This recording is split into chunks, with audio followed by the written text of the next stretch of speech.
Hello everyone.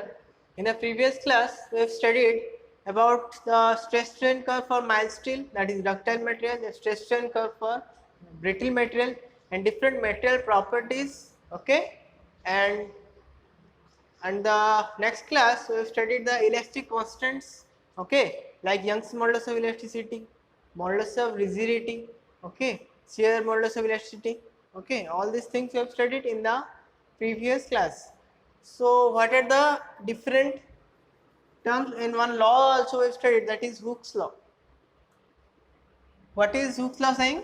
The stress is directly proportional to our strain. So at that time, to remove the proportionality sign, one term is coming, that is Young's modulus of elasticity, capital E. Okay. Another term is modulus of rigidity, that is G. Okay. Again I am writing for a revision, but this you already studied in the previous class.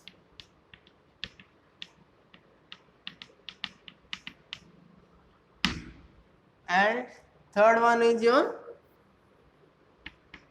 K, that is bulk modulus of elasticity.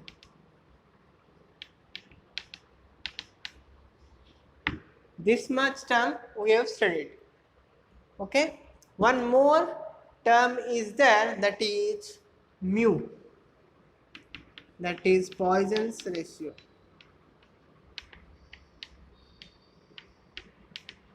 So what is this Poisson's ratio? First we will study in this class. Okay. Next we will move to one relationship between these all the constants. So start with our topic, Poisson's ratio. So now the question is, what is Poisson's ratio? So before going to the Poisson's ratio, you should know what is our linear strain and what is lateral strain. These two things you should know before going to your Poisson's ratio, that is mu. So what is linear strain? What is lateral strain? Linear strain means the strain if is parallel to the force acting onto it, that is linear strain. Okay. Lateral strain means what? The strain which is perpendicular to the direction of force, that is your lateral strain. Linear means just parallel to the against the force. Lateral means perpendicular to the direction of force. The difference just opposite of linear is lateral. To understand this, if I will take some example here, suppose this is one material and the material length is suppose L. Okay.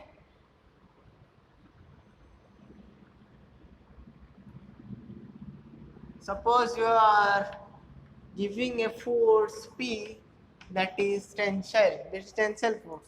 Okay. If it is moving outward, you are pulling the body, so that is tension. If you are pushing, compress your body, that is compressive force. Okay. The diameter is suppose small d, yeah, capital D, whatever. So in this case, what will be your linear strain? The linear strain will be your, suppose delta L E, suppose your elongation by original length, because strain formula will not change. What is the strain formula? The change in length, change in dimension you can write by original dimension. Already we studied, so I am not focusing on it.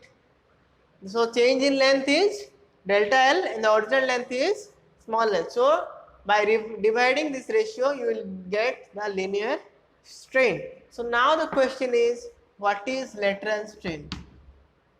Lateral strain will be perpendicular to the force along length, so it is linear. Because force in direction, length is also in the same direction, so that is linear strain. Lateral means what? Just perpendicular to it. So D is perpendicular to the P. So our lateral strain will be change in diameter by original diameter. So this is all about your linear strain and lateral strain. Hope it will be clear. Again I am repeating, linear strain means the strain along the direction of force. If the strain is perpendicular to the direction of force, that is lateral strain. So in this case, along the direction of force is our length term. So your linear strain will be delta L by L. Diameter is just perpendicular to it. So delta D by D will be your lateral strain. So I am writing it is length. To avoid confusion, it is diameter. Okay. Now we will move to our Poisson's ratio. Hope this will be clear. And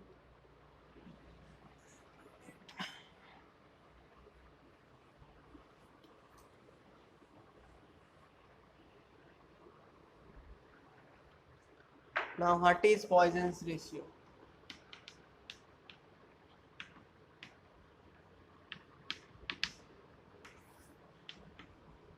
Poisson's ratio, the notation is mu.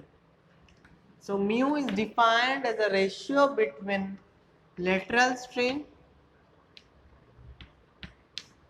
and linear strain.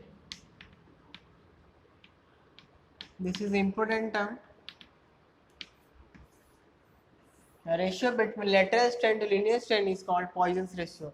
It is denoted as mu, or you can denote as 1 by m also. Don't get confused. In some book, 1 by m is also called Poisson's ratio. Okay.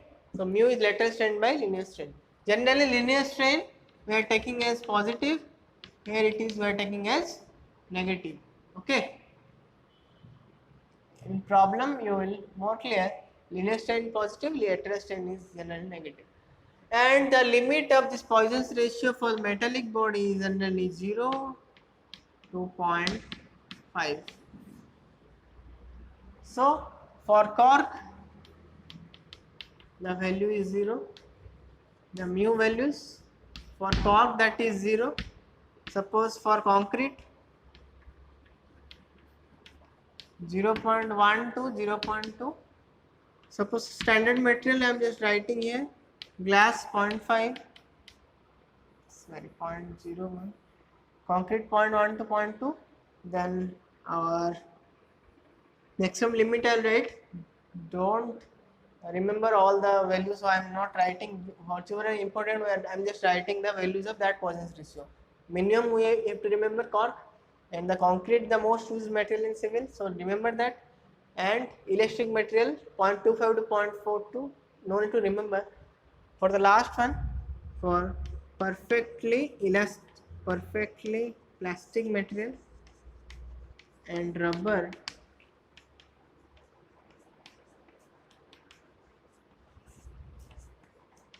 that is 0.5, the maximum value, that is 0.5 for perfectly plastic materials and your rubber, that value is maximum, that is 0.5. And for our cork the material Poisson's ratio is 0. For concrete the value is generally 0.1 to 0.2. For elastic material that 0.25 to 0.42. Not to remember all these values.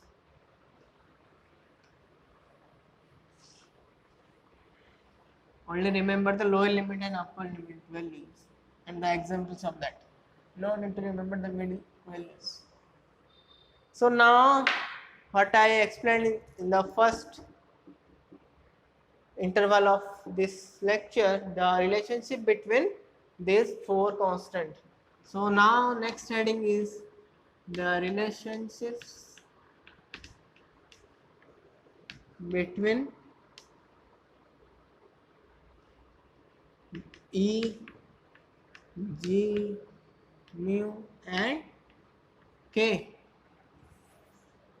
I already told what is this signifies. E means modulus of elasticity, that is Young's modulus of elasticity. Z means modulus of rigidity.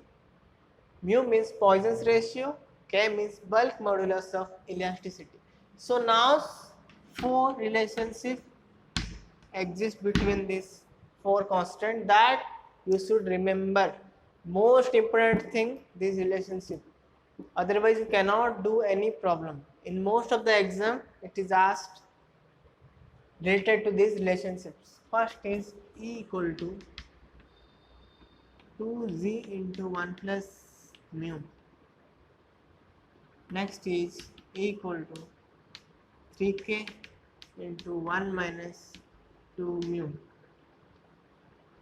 Next one is E equal to 9kg by 3k plus g. Next one is mu equal to 3k minus 2g by 6k plus 2g. This must be in your mind. Most important thing I am telling, related to these relationships, one problem will definitely come in your exam. So don't skip this part. Always remember the relationship between these elastic constants. These all are called elastic constants.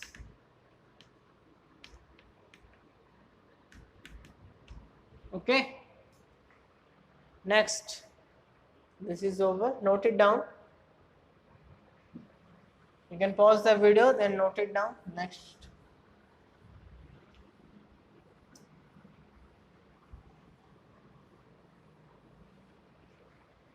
And some terms we have skipped, so I want to cover the terms like creep. First term is our creep.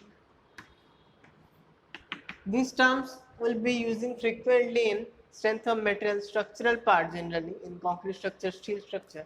What is creep? Creep means what? The time dependent permanent deformation due to sustained a constant loading. Okay, you are giving some loading to a body. Okay, you are pulling or you are giving some load to that body, then it will deform according to that time. So suppose this is a body is there and you are giving some load it here. Okay, so after giving the load, suddenly the material will deform. Okay, but whatever the deformation today, tomorrow the deformation will be definitely less, because application of the load, suddenly the deformation will be high. Tomorrow it will be less, day after tomorrow it will be less, day after tomorrow it will be less. Like this it will decrease, the deformation will decrease. So that concept is called your creep. Creep means, again I am explaining, listen carefully. Creep means the permanent deformation of a body due to your constant or sustained loading as per the time interval. At the first time it will increase, in the next day it will decrease somehow, then it will decrease, then it will decrease, and it will go like this. So this is called creep. Okay, so next one is your term is fatigue. What is fatigue? I am just writing in short form. Time dependent deformation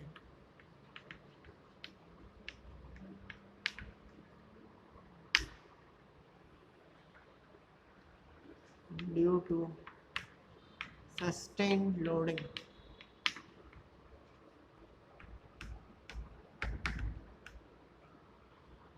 Now what is fatigue? Fatigue means the progressive and localized failure of a material when will give you the cyclic loading. Cyclic loading means what? We are giving somehow here, then it will move like this, and again one cycle will come, again it will give the load. Like this the continuous process, you can tell. Cycle means one continuous cycle. Okay, one circle. Okay, it will repeat again and again and again. Okay, that is called cyclic loading. So like this, the whatever the failure of the material occur, that failure is called fatigue. Again I am explaining, fatigue means the localized and progressive failure due to your cyclic loading to that material. Localized and progressive failure due to cyclic loading.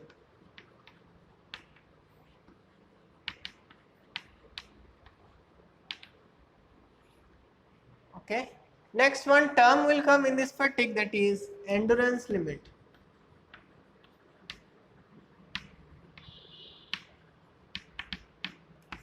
What is endurance limit? It is that limit of that body under which the material will never fail in cyclic loading.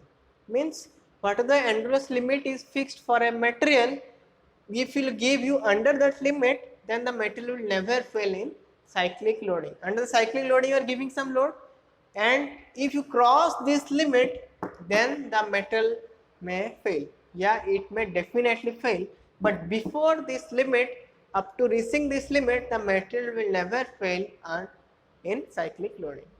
Okay. So endurance limit means the limit below which the material will never fail.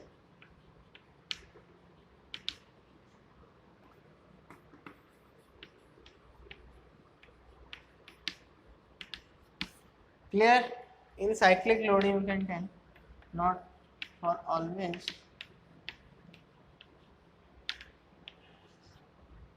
Okay. Hope these two terms will be clear, the creep and fatigue. Under the fatigue, the endurance limit is there. So I have written this one. Next.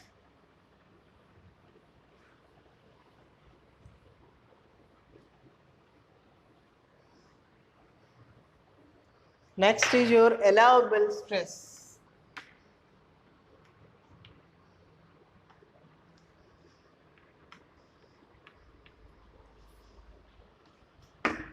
Allowable stress means what? Whatever the stress that is generally we are designing for a building or for a structure, that is called allowable stress. Means the stress will not overtake this value of allowable stress. Means the stress limit up to the allowable stress. Okay.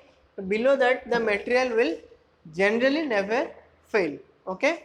So the stress limit should be up to the allowable stress. Means the stress which is allowed for a structure. Okay. If you are going above that, then the material will definitely fail. So the limit should be unto the allowable stress. The last term of this class, that is factor of safety. You can write FOS, factor of safety. So now the question is, what is factor of safety? Factor of safety means in some designing case, suppose the load is 5 kilonewton, but for the factor of safety we are designing for 15 kilonewton, yeah, 10 kilonewton. So if you will apply 5 kilonewton, then the material will in safe. The structure is safe. It will not fail in 5 kilonewton because we have considered much more factor of safety. Factor of safety means you are overestimating the load. Suppose the load is maximum, it is coming 10 kilonewton, but you are increasing the load, suppose it can resist up to 15 kilonewton. So the structure will never fail. So to calculate this factor of safety, the formula you can write. So for the ductile material, we will use yield stress. So the formula will be our yield stress by allowable stress.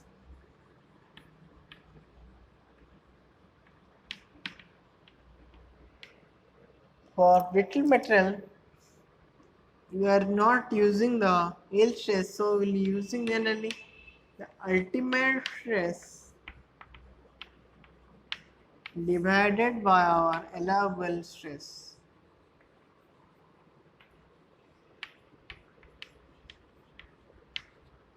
So that is your factor of safety formula for ductile material and for brittle material.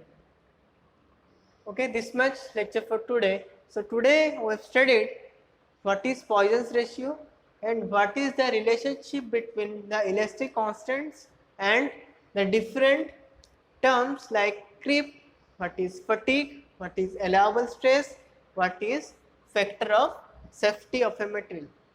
Okay, this much I have studied in this class. If any doubt, you can contact me. Thank you.